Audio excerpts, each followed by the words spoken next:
Hello and welcome. कैसे हैं आप सभी लोग? नमस्कार, मैं हूं आपके साथ निशांत चतुर्वेदी। हमारे खास शो फिक्र आपकी में आपका एक बार फिर स्वागत है। फिक्र आपकी में बड़ी खबरें आज कौन सी होने वाली हैं, ये आपको दिखाते हैं। अंबर का सिकंदर राफेल का गृह प्रवेश। फ्रांस से खरीदे गए राफेल फाइटर को लेकर आज एक बड़ी खबर आ रही है। आपको बताएंगे कि इस फाइटर की वायुसेना में इंडक्शन सेरेमनी कैसे होने वाली है। सोचिए, इंडक्शन सेरेमनी से पहले इसे तूफान मचा रखा है। कटोरा लेकर निकला पाकिस्तान। बीजिंग और रियाद से फरियाद। पाकिस्तान के बड़बोले मंत्री और जनरल की ऐसी इंटरनेशनल इंसल्ट हुई कि भारत के पड़ोस का जमीर एक बार फिर जाग गया है। कटोरा तो इमरान के भगवान शी जिनपिंग ने भी निकाल रखा है। इसे हम समझाएंगे स्पेशल रिपोर्ट में। कैंपेन क्लीन प्लेट, ड्रैगन का देश खाली पेट। और फिर यह भी बताएंगे कि जिनपिंग के प्रेसिडेंट होने पर कैसे सवाल उठ रहे हैं। डिप्टी को यूएस ने क्यों टपट दिया। सुशांत की मिस्ट्री, सीबीआई या ब्योमकेश बख्शी। हम पड़ताल करेंगे कि आखिर सीबीआई ने आज तक ऐसा कौन सा मामला सुलझा दिया है कि हमें इस एजेंसी पर भरोसा होना चाहिए। हम आज आपको आपकी फिक्र से जुड़ी सारी खबरें दिखाएंगे, लेकिन इस वक्त पाकिस्तान अधिकृत कश्मीर से एक बड़ी खबर आ रही है। पीओके पर पाकिस्तान के अवैध कब्जे से लोग इस कदर बेचैन हैं कि पूरे पीओके से पाकिस्तान का झंडा हटाने की मांग उठने लगी है। पीओके के एक एक्टिविस्ट तनवीर अहमद का एक वीडियो सामने आया जिसमें वो दा दयाल सिटी में पाकिस्तान का झंडा उतारते दिख रहे हैं। आप गिर सकते हैं।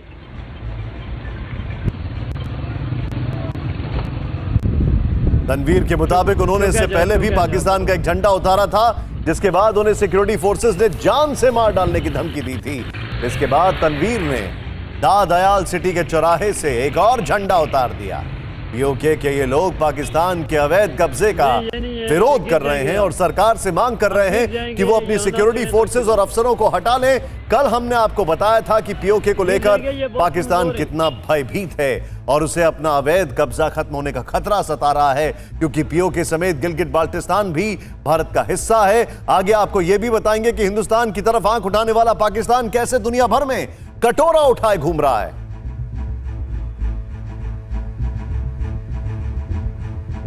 नहीं, ये नहीं है, ये गिर जाएंगे। आप अब गिर जाएंगे। यहाँ ना चढ़े तो अच्छी बात है। गिर जाएंगे, ये बहुत कमजोर हैं। कमजोर है तनवीर साहब, आप गिर सकते हैं।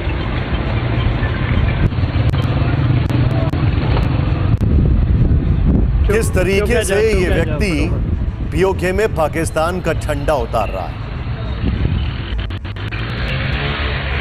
वैसे पीओके में पाकिस्तान के जितने भी आला कमान हैं उनकी इज्जत तो बहुत पहले ही उतर चुकी है। नहीं, ये नहीं है, ये गिर जाएंगे। आप अब गिर जाएंगे। यहाँ ना चढ़े तो अच्छी बात है।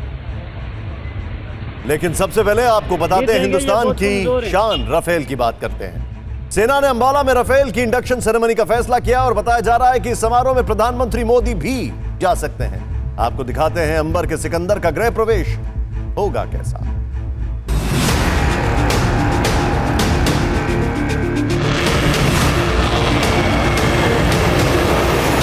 जिस गगनवीर राफेल की हुंकार से जिनपिंग की सेना की सांसें फूल रही हैं, जिस राफेल की गर्जना से इमरान खान और बाजवा का ब्लड प्रेशर बढ़ रहा है, करीब 2200 किलोमीटर प्रति घंटा की रफ्तार वाला ये राफेल दो मोर्चों पर युद्ध के लिए तैयार है। हिंद के आसमान में ये पवन पुत्र पांडवों की यलगार है।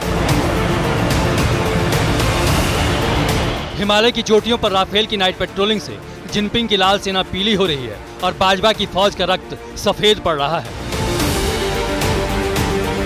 भारतवर्ष के लिए बेहद हर्ष की खबर है कि टू फ्रंट वॉर के लिए पांचों राफेल तैयार हो चुके हैं, अपनी क्षमता साबित कर चुके हैं। टेस्ट रेंज में पांचों ने सफलतापूर्वक अपने हथियार फायर किए हैं।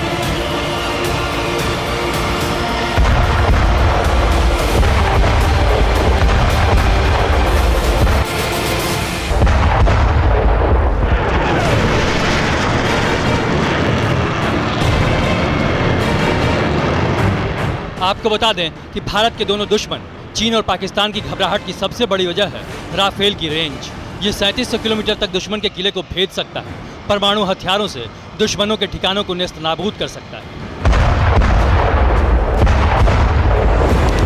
वो तारीख थी 29 जुलाई 2020, जब 5 राफेल का फर्स्ट बैच फ्रांस से हिंदुस्तान पहुंचा। भारतवर्ष की भूमि पर उसका हैप्पी लैंडिंग हुआ और उसी दिन से LAC पर साजिश रच रही ड्रैगन आर्मी का कलेजा कांपने लगा, जोश जवाब देने लगा। और जब हिमालय पर इसके गरजने की खबर गूंजी तो लद्दाख पार जियांजिंग रीजन में खलबली मच गई।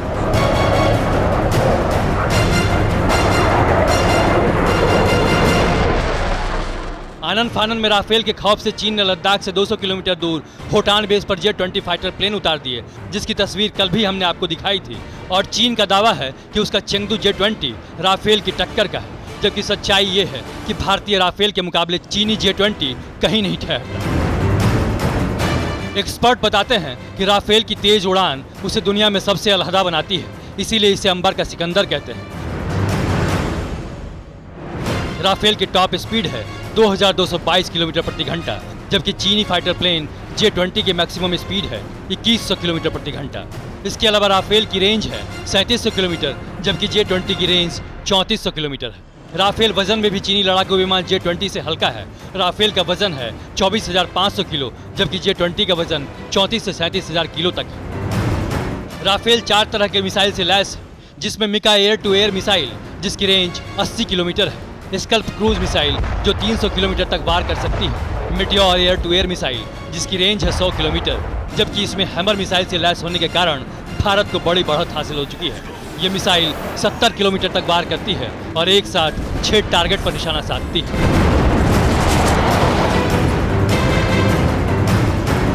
मतलब आकाश का निर्विवाद योद्धा राफेल किसी भी प्रकार के बंकर या सख्त सतह को पल भर में मटियामेट करने की ताकत रखता है, और हैमर मिसाइल इसे अजेय बनाती है।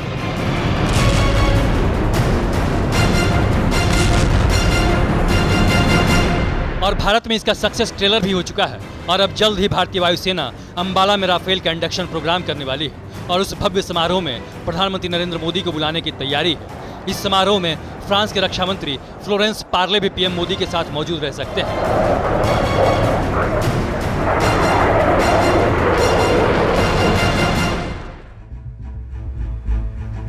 ऐसा इसलिए है क्योंकि चीन के साथ तनाव के बीच पिछले दिनों जब 5 राफेल भारत आए तो फ्रांस के रक्षा मंत्री ने भारत का खुलकर समर्थन किया था।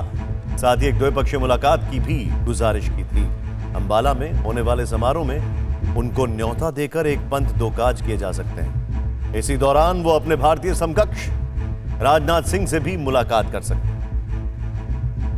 इधर इंडियन एयरफोर्स का फोकस इस बात पर है कि जल्द से जल्द राफेल को भारत की जरूरतें पूरी करने के लिए तैयार किया जा सके। तो सफलता हासिल हो चुकी है। अब माना जा रहा है कि जब फ्रांस के रक्षा मंत्री आएंगे तो वो मेक इन इंडिया के तहत राफेल विमानों के और बड़े ऑर्डर की संभावना पर बात कर सकते हैं। सूत्रों के मुताबिक द्विपक्षीय बातचीत में भारत के भीतर राफेल विमानों की नई प्रोडक्शन लाइन बनाने पर सहमति बन सकती है। यहां आपको यह भी बता दें कि भारत 114 एयरक्राफ्ट हासिल करने की दिशा में आगे बढ़ रहा है। अभी तक 36 राफेल लड़ाकू विमानों का सौदा हो चुका है, जिनमें से पहली खेप 5 राफेल आ चुके हैं। सूत्रों के मुताबिक अगर कम से कम 100 और एयरक्राफ्ट का ऑर्डर हो तो फ्रांस खासी छूट देने को तैयार है। राफेल का एडिशनल ऑर्डर पहले 36 एयरक्राफ्ट के लिए चुकाए गए 7.8 बिलियन यानी 7.8 बिलियन यूरो से अच्छा खासा सस्ता पड़ सकता है।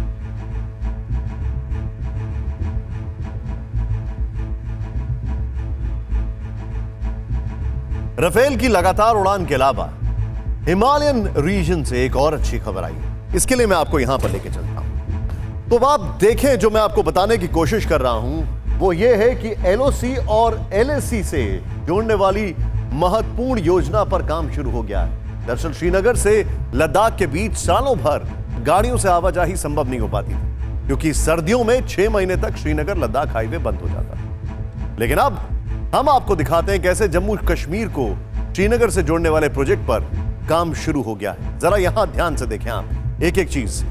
सोनमर्ग जोजिला दल्ला, कश्मीर से लद्दाख तक सुरंग का काम बहुत जल्द शुरू होगा, और LOC to LAC via Zoji La सुरंग, ये हम आपको दिखा रहे हैं। नेक्स्ट चेंज ओवर करें इसको जरा। ये आपको समझने की बहुत जरूरत है। ये जो पूरा रास्ता है सोनमर्ग, जोजिला, ले, करगिल, सोनमर्ग से करगिल होते हुए ले और लद्दाख तक सड़क, ये भी बड़ा इंटरेस्टिंग है। किस तरीके से जो क्रूशियल पॉइंट्स हैं उसको यहां पर जोड़ने की कोशिश की जा रही है। नेक्स्ट चेंज ओवर करें। अब इस सब के बाद जो इंपॉर्टेंट फैक्टर है वो ये है, आप ध्यान से देखें कश्मीर से लद्दाख तक सड़क की लंबाई 33 किलोमीटर है और यह इंफ्रास्ट्रक्चर फौज के लिहाज से भी काफी महत्वपूर्ण है। पहले चरण में 18.5 किलोमीटर, दूसरे चरण में 14.15 किलोमीटर सड़क, यानी कि यहां पर पहाड़ों को, चट्टानों को काटकर जाना होगा। तो यह बहुत मुश्किल, जिसको कहा जाए बहुत मुश्किल काम होता है। सुरंग को बनाने का ठेका MEIL को दिया गया है। यह एक और इंटरेस्टिंग बात है। नेक्स्ट, यहां पर जो जानने वाली बात है, जोजिला सुरंग जो है वो 6 साल में बनकर तैयार होगी। देखने में बहुत कम रास्ता है, लेकिन पहाड़ों और चट्टानों को काटना है। सुरंग में गाड़ियां दोनों तरफ से चलेंगी। अगर आपको याद होगा किस तरीके से जम्मू में ऐसी तैयारी की गई है, अगर आपने देखा होगा, जो लोग वैष्णो देवी गए होंगे, किस तरीके से वहां पहाड़ काटे गए हैं, नई नई चीजें की गई हैं। खैर, अब एक बार आपको यहां पर फिर से चीजें समझाने की कोशिश करते हैं, इसको फिर से प्लेबैक करें। यहां पर जो इंपॉर्टेंट फैक्टर है वो ये है कि एक रूट बनाया जा रहा है। वो रूट ये है सोनमर्ग, जोजिला, करगिल, लेह, यहां पर, और ये कश्मीर से लद्दाख तक सुरंग का काम ये शुरू हो रहा है। नेक्स्ट चेंज ओवर करें, सोनमर्ग से करगिल होते हुए लेह और लद्दाख तक सड़क, जो सारे क्रिटिकल पॉइंट्स को जोड़ेगा। 33 किलोमीटर लंबाई है सड़क की पूरी, और इसका जो पहला चरण है वो 18.5 और दूसरा करीब 14.25 किलोमीटर है। सुरंग को बनाने का ठेका MEIL को दिया गया है। और ये MEIL है क्या, आइए देखते हैं।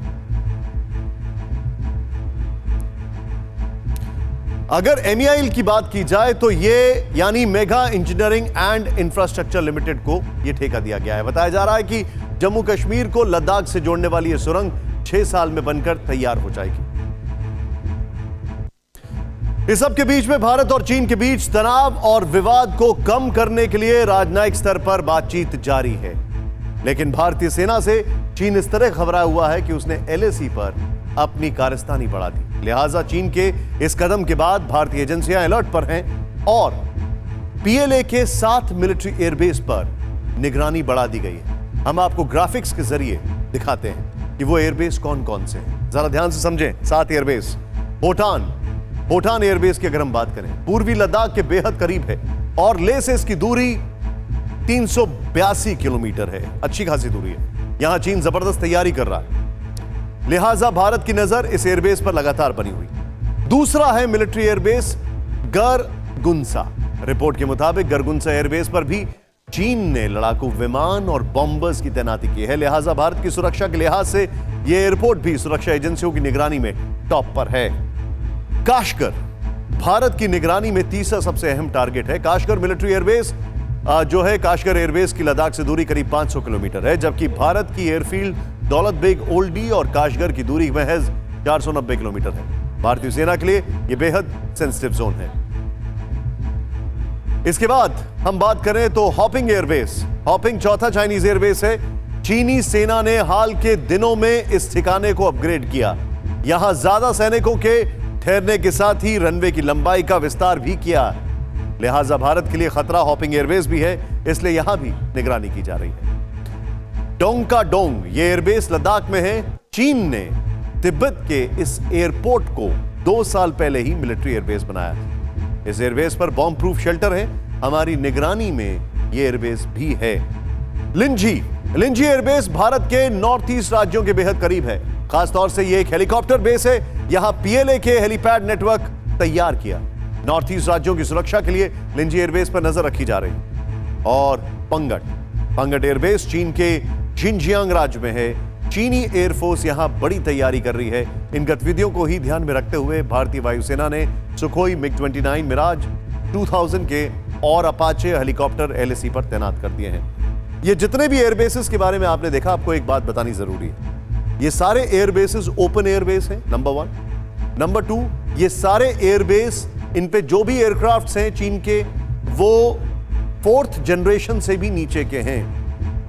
कुल मिलाकर ये जितने भी एयरबेस हैं, इन पे जितने भी एयरक्राफ्ट्स हैं, उनमें वो क्षमता नहीं है जो भारत के एयरक्राफ्ट्स में। पाकिस्तान की फजीहत के बाद चीन की फजीहत भी देखिए। कोरोना महामारी के बाद चीन और अमेरिका के रिश्तों में आई तल्खी अब बेहद नाजुक मोड़ पर पहुंच चुकी है। अमेरिका अब सीधे सीधे शी जिनपिंग पर निशाना साध रहा है। अमेरिका में अब जिनपिंग को चीन का राष्ट्रपति कहे जाने पर पाबंदी लगाने की मांग उठी है। अमेरिकी कांग्रेस में एक बिल पेश कर मांग की गई है कि किसी भी सरकारी दस्तावेज में जिनपिंग को चीन का राष्ट्रपति ना कहा जाए।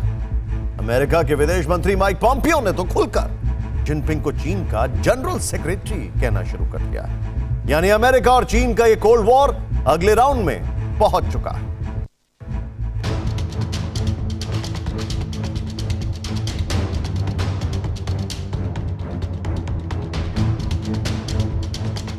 अमेरिका के राष्ट्रपति डोनाल्ड ट्रंप के साथ शी जिनपिंग जब खड़े होते हैं तो दुनिया उन्हें चीन के मिस्टर प्रेसिडेंट के तौर पर देखती है और दोनों की इस मुलाकात को दुनिया दो प्रेसिडेंट की मुलाकात मानती है। लेकिन अब अमेरिका ने जिनपिंग को प्रेसिडेंट मानने से ही इनकार कर दिया है। General Secretary Xi Jinping to come to understand the threat from the Chinese Communist Party. Chinese Communist Party and the regime itself special economic treatment. ये वो स्पीच हैं जिनमें चीन के राष्ट्रपति नहीं और चीन की सरकार भी नहीं, चीन की कम्युनिस्ट पार्टी के जनरल सेक्रेटरी हैं शी जिनपिंग। अमेरिका के विदेश मंत्री माइक पॉम्पियो ने अकेले जुलाई के महीने में शी जिनपिंग को 15 बार चीन का जनरल सेक्रेटरी बोला। एक बार भी उन्हें चीन का प्रेसिडेंट नहीं कहा, न ही उनकी सरकार को चीन की सरकार बताया, बार बार चाइनीज कम्युनिस्ट पार्टी कहते रहे।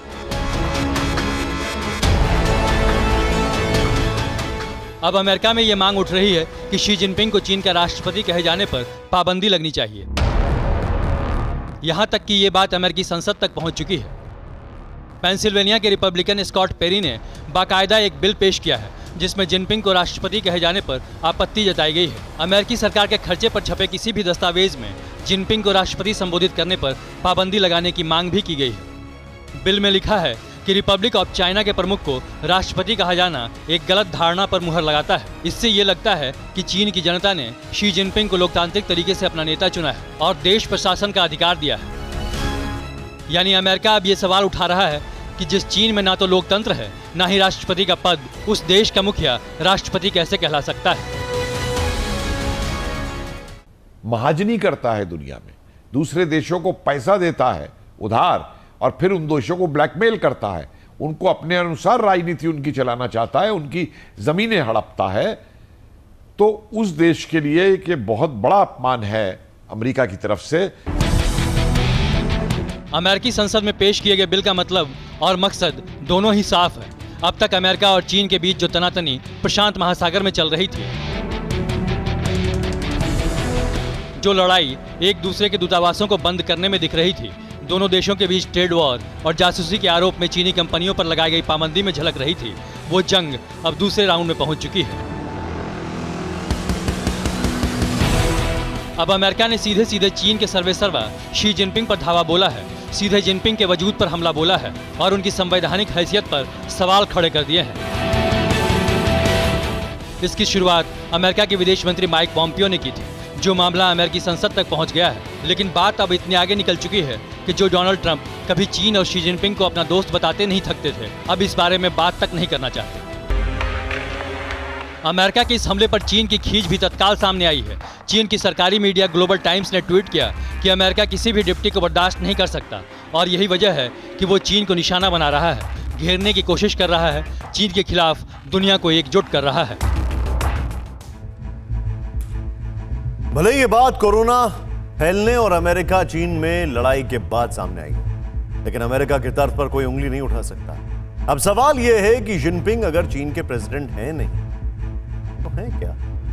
अमेरिका कह रहा है कि शी जिनपिंग को चीन का तानाशाह कह लो, बादशाह कह लो, लेकिन वो मिस्टर प्रेसिडेंट नहीं हो सकता। अब इस विवाद का आधार समझिए।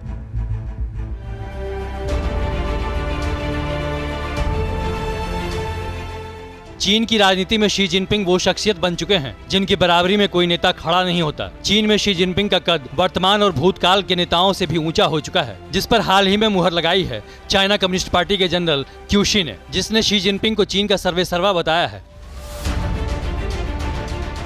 बावजूद इसके शी जिनपिंग के पद पर अमेरिका ने सवाल खड़े कर दिए हैं। अमेरिका शी जिनपिंग को तानाशाह साबित करने पर आमादा है और हकीकत दुनिया से छिपी भी नहीं है। अमेरिका ने साफ साफ कहा है कि शी जिनपिंग चीन के राष्ट्रपति नहीं हैं, जो चीन के लिए भी गलत साबित करना मुश्किल हो रहा है, क्योंकि शी जिनपिंग विश्व के उन चंद तानाशाहों में से एक हैं जिसने अपने देश के सभी अहम पदों पर कब्जा कर रखा हो।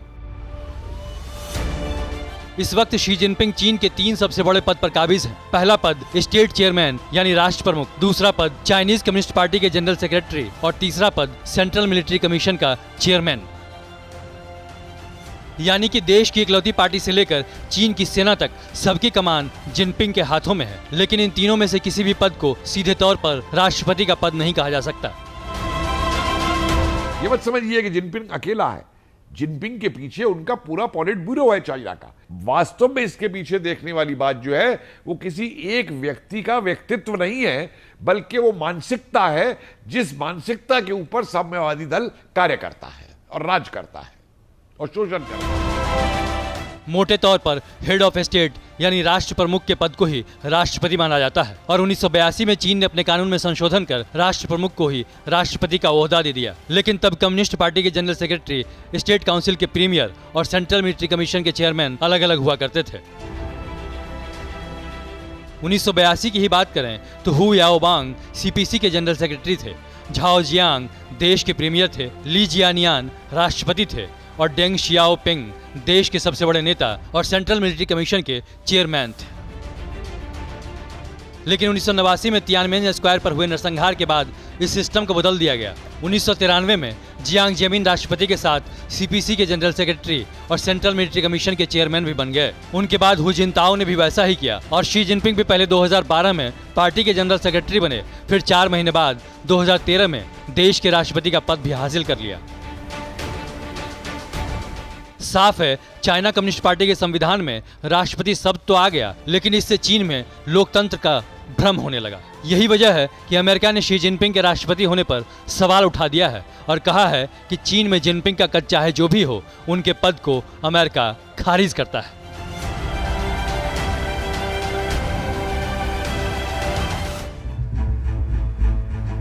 अब बात करते हैं चीन के राष्ट्रपति पद के चुनाव की। चीन में राष्ट्रपति कैसे चुना जाता है, यह आपके लिए जानना बहुत जरूरी है।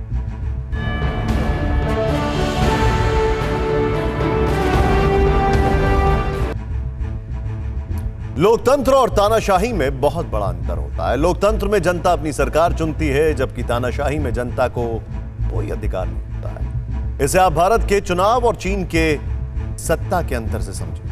आप अपने देश की राजनीतिक व्यवस्था को तो जानते हैं, लेकिन चीन में नेता चुनने की प्रक्रिया ध्यान से देखें। पिछले 71 सालों से चीन में एक पार्टी की सरकार है। 71 साल से। लोकतांत्रिक देशों की तरह वहां 2 या 2 से ज्यादा पार्टियों के बीच चुनाव नहीं होता है। कम्युनिस्ट पार्टी ऑफ चाइना देश भर से प्रतिनिधियों को नियुक्त करती है। इसके बाद बीजिंग के ग्रेट हॉल में बैठक होती है। देश भर से पार्टी के 2300 के करीब प्रतिनिधि चुने जाते हैं, जिनमें से 200 सदस्यों की सेंट्रल कमेटी चुनी जाती है।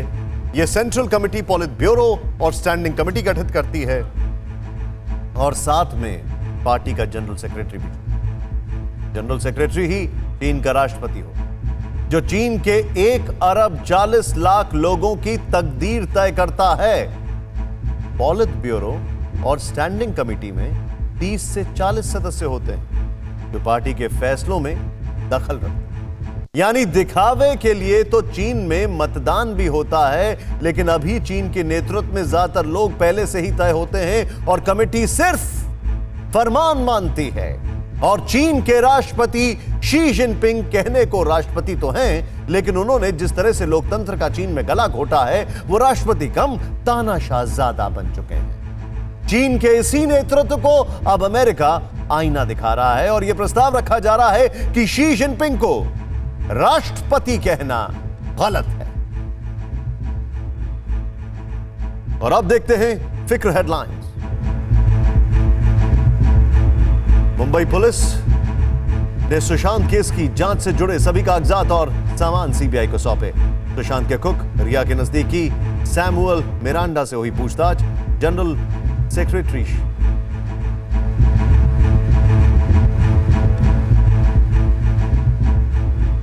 बिहार चुनाव से पहले चुनाव आयोग ने कोरोना को लेकर जारी किए दिशा निर्देश। घर घर प्रचार के लिए सिर्फ 5 लोग, रोड शो के लिए 5 वाहनों को ही मिलेगी अनुमति।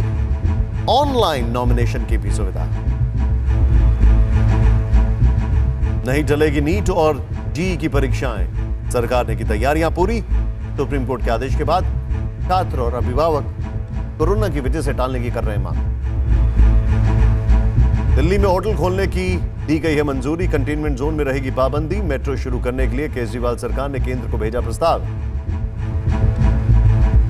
एयरफोर्स वन की तरह पीएम मोदी के लिए air India one special aircraft बनकर तैयार। अमेरिका में की जा रही है साज सज्जा, अगले हफ्ते आएगा भारत। चीन के दबाव में फिर झुका नेपाल, माउंट एवरेस्ट की ऊंचाई मापने के लिए चीन से मिलाया हाथ। भारत के प्रस्ताव को मानने से पहले ही कर दिया था इनकार। पाक अधिकृत कश्मीर में पाकिस्तानी झंडे हटाने की मांग हुई तेज। ददियाल शहर में स्थानीय पत्रकार ने 2 बार उतारा झंडा, पुलिस ने दी हत्या करने की धमकी। पाकिस्तान के मंत्री और आर्मी चीफ की बेइज्जती का सिलसिला जारी। चीन पहुंचे शाह महमूद कुरैशी से नहीं मिले जिनपिंग। बाजवा से सऊदी प्रिंस ने मिलने से कर दिया था पहले इनकार। चीन ने मंगोलिया की सीमा पर भी अपनी ताकत दिखाने की शुरू की कोशिश। हेलन पहाड़ियों के पास युद्धाभ्यास के लिए कर रहा है तैयार।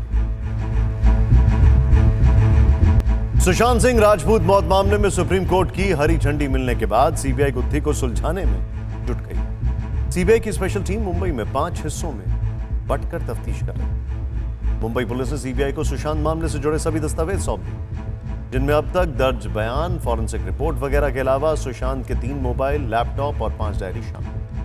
सीबीआई ने सुशांत के घर में लगे सीसीटीवी का डीवीआर और मोबाइल का सीडीआर भी लिया है। सुशांत के कुक नीरज और सुशांत के हाउस मैनेजर सैमुअल मिरांडा से पूछताछ की गई। इस बीच सूत्रों के हवाले से खबर है कि सुशांत और दिशा सालियान की मौत के कनेक्शन की भी सीबीआई तफ्तीश करेगी। इस मामले में सभी को सीबीआई से ही उम्मीदें हैं, लेकिन अब बड़ा सवाल यह है कि क्या सीबीआई वाकई इस मामले की गुत्थी को सुलझा पाएगी।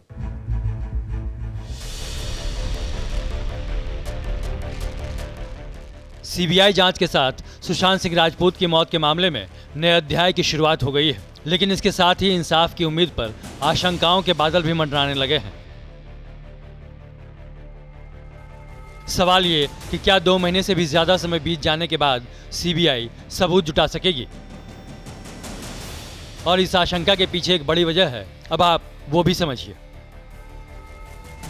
दरअसल सीबीआई की शुरुआती जांच का आधार वो सबूत होंगे जो मुंबई पुलिस ने मौकाए वारदात से इकट्ठे किए थे।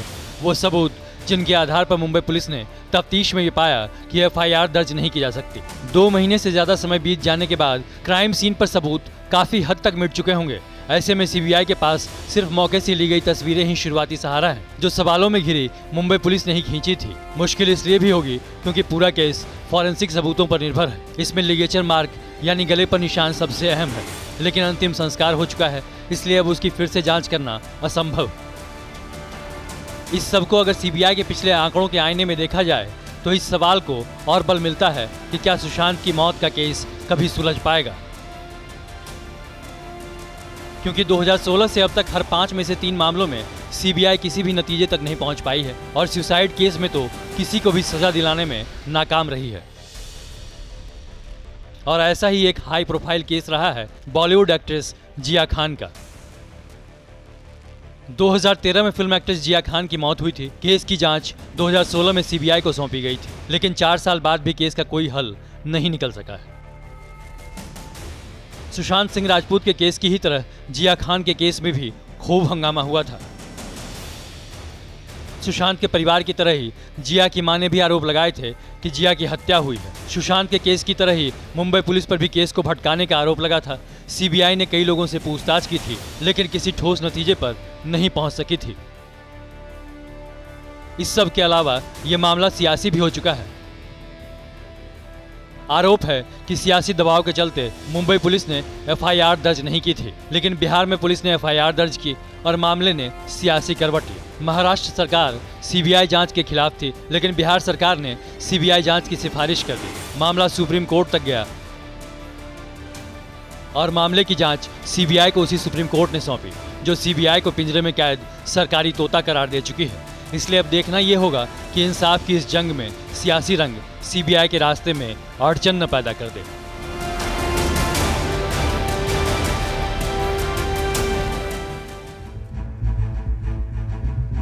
और अब आपको दिखाते हैं खबरें पॉजिटिव।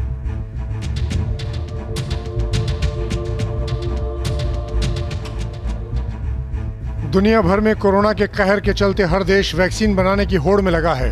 भारत ने भी अब इस दिशा में अपनी गति बढ़ा दी है। स्वास्थ्य मंत्री हर्षवर्धन ने कहा है कि भारत बायोटेक और आईसीएमआर की कोवैक्सीन इसी साल के अंत तक मार्केट में आ जाएगी। वहीं केंद्रीय एक्सपर्ट ग्रुप ने 50 लाख डोज का पहला ऑर्डर देने की तैयारी कर ली है। वैक्सीन सबसे पहले हेल्थ केयर वर्कर्स, सुरक्षा बलों और अन्य ग्रुप्स को उपलब्ध कराई जाएगी। कोरोना काल में जिन लोगों को अपनी नौकरी से हाथ धोना पड़ा है, उनमें से करीब 40 लाख लोगों को मोदी सरकार ने राहत देने का फैसला किया है। लेकिन केंद्र सरकार के ताज़ा फैसले का फायदा केवल उन बेरोजगारों को मिलेगा जो 24 मार्च से 31 दिसंबर 2020 के बीच अपनी नौकरी से हाथ धो बैठे थे। Workers employ state insurance corporation यानी ESIC के तहत रजिस्टर्ड लोग ही इस भत्ते का लाभ ले पाएंगे। हैदराबाद की एक pharma company doctor Reddy's laboratories ने कोविड-19 की दवा एविगन लॉन्च कर दी है। दवा का इस्तेमाल कोरोना के हल्के और मध्यम लक्षण वाले मरीजों पर किया जा सकता है। कंपनी के मुताबिक टैबलेट की कीमत 75 रुपए होगी, जो देश के 42 शहरों में उपलब्ध कराने की तैयारी कर रही है। ये दवा खुदरा दुकानों में भी उपलब्ध होगी। दिल्ली मेट्रो में सफर करने वालों के लिए अच्छी खबर है। अगले महीने से मेट्रो चालू करने की तैयारी है। टोकन काउंटर और टिकट वेंडिंग मशीनें बंद रहेंगी। 50 यात्री ही एक कोच में सफर कर पाएंगे। पहले की तुलना में ट्रेनें 30 सेकंड ज्यादा रुकेंगी।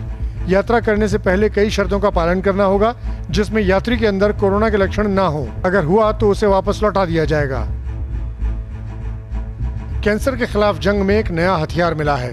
अमेरिकी वैज्ञानिकों ने एक हाईटेक पेन बनाया है जो कोल्ड प्लाज्मा की मदद से उन कैंसर कोशिकाओं को खत्म करने में सक्षम होगा जो ट्यूमर हटाने के बाद भी शरीर में बची रह जाती हैं। इन कोशिकाओं के चलते मरीज में कैंसर के दोबारा उभरने और शरीर के बाकी हिस्सों में फैलने का डर बना रहता है।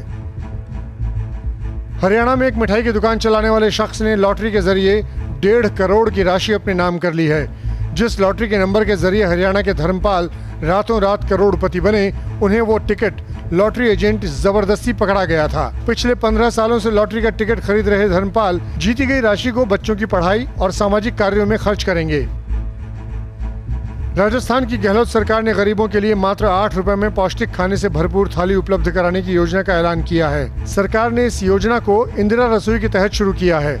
मुख्यमंत्री अशोक गहलोत ने वीडियो कॉन्फ्रेंस के जरिए इस योजना का शुभारंभ किया। इस योजना का मुख्य उद्देश्य ये है कि प्रदेश में कोई भी व्यक्ति भूखा न सोए और इस योजना का लाभ प्रदेश के अंतिम व्यक्ति तक पहुंचे।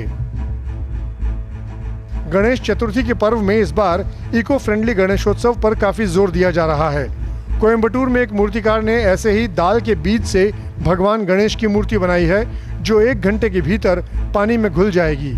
ये मूर्तियां नदियों और तालाबों को प्रदूषित नहीं करेंगी। लाल रेत और बीजों से मूर्तियों को तैयार किया गया है जो इको फ्रेंडली साबित होगा।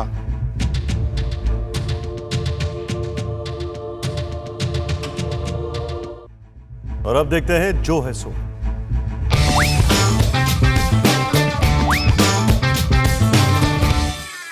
जिंदगी में हर दिन कुछ कर जाने की ललक ही तो जिंदा रखती है, लेकिन इस ललक को लंबे समय तक जिंदा रखना बड़ा मुश्किल होता है। यूपीएससी के रिजल्ट के बाद टॉपर का जलवा देखकर दिल आईएएस बनने को मचल जाता है। किताबें खरीद ली जाती हैं, कोचिंग में एडमिशन हो जाते हैं, हफ्ते भर तक असर भी कमाल रहता है, लेकिन तभी धोनी के रिटायरमेंट पर पूरे देश को मायूस देखकर लगता है कि बनना तो कामयाब क्रिकेटर ही चाहिए। बस फिर अगले कुछ दिन क्रिकेटर बनने की जुगत में चले जाते हैं। अभी धोनी इन मेकिंग में ही होता है कि तब तक अक्षय कुमार की फिल्म रिलीज हो जाती है और लगता है कि जिंदगी तो फिल्म स्टार की ही होती है। बाकी का काम जिंदगी ना मिलेगी दोबारा जैसे टाइटल कर देते हैं। फिर अगले कुछ दिनों तक मुंबई के सपने और जिम की मेंबरशिप फीस भरकर डंबल उठाने शुरू कर दिए जाते हैं। एक्सरसाइज के बाद दुखता शरीर और सुशांत जैसी कोई खबर अचानक फिर दिल दिमाग से खेल जाती है और दिल माया नगरी के सपनों से उचाट होने लगता है। पर तभी सोनू सूद के मसीहा जैसे कामों की खबर सपनों की स्टीयरिंग फिर मोड़ देती है। इंस्पायर होने और सपनों के एक्सपायर होने का नतीजा ये कि अरमानों की गाड़ी अक्सर चलती बहुत है, पहुंचती कहीं नहीं। बाकी तो जो है सो है।